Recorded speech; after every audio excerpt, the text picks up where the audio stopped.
Greetings, brothers and sisters. Today, I want to encourage you from the Word of God as well as from a personal testimony that I went through. So, a few years back, I had to repeat 1 year in medical school, university, and I had to do it because of circumstances that I could not control. And at that point, I felt very discouraged because I felt as though everyone else in my class was moving ahead and I was staying at sort of like this constant place that I could not control.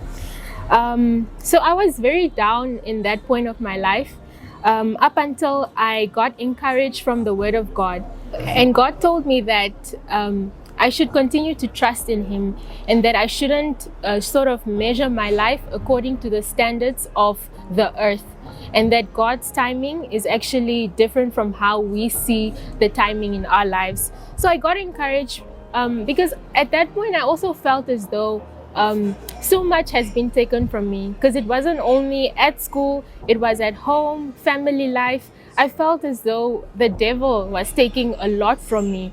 And a scripture that I just stumbled upon, and it's not by coincidence, I call it God incidents.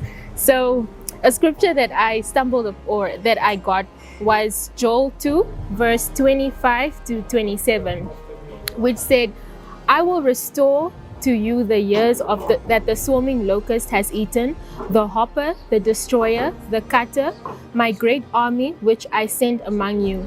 You shall eat in plenty and be satisfied, and praise the name of the Lord your God, who has dealt wondrously with you, and my people shall never be put to shame. So when I read that, I was so encouraged to know that God will never put His people to shame. And who is His people? I am His people. I am one of His people.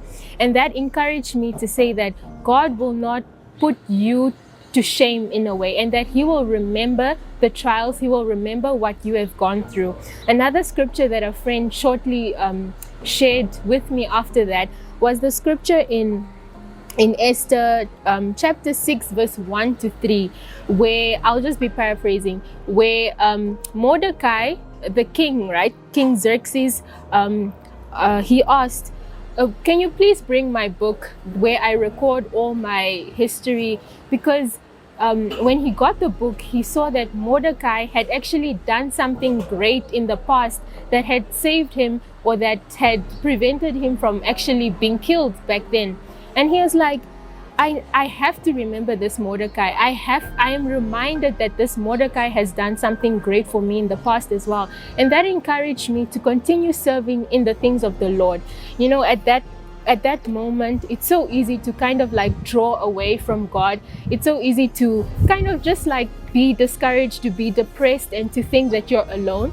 But I decided to actually go full force and serve in God's kingdom. I decided to serve at church, and not in a way that is like, no, I'm serving at church and I'm getting this, or Lord, I'm serving you, so now I need this. No, it's serving with the understanding of, Lord, I'm serving you in this area, I'm serving you at church, I'm being active, I'm doing outreaches, but even though you don't allow me to pass the next year, or even though something else happens the next year, I will still serve you, God. And that is exactly what I decided to do. And when I got my final results this year in February, I wasn't even I wasn't even anxious. I wasn't anxious of anything, because I trusted in God's word. I knew that God will remember me, and if it doesn't happen at this point, it will happen at some point.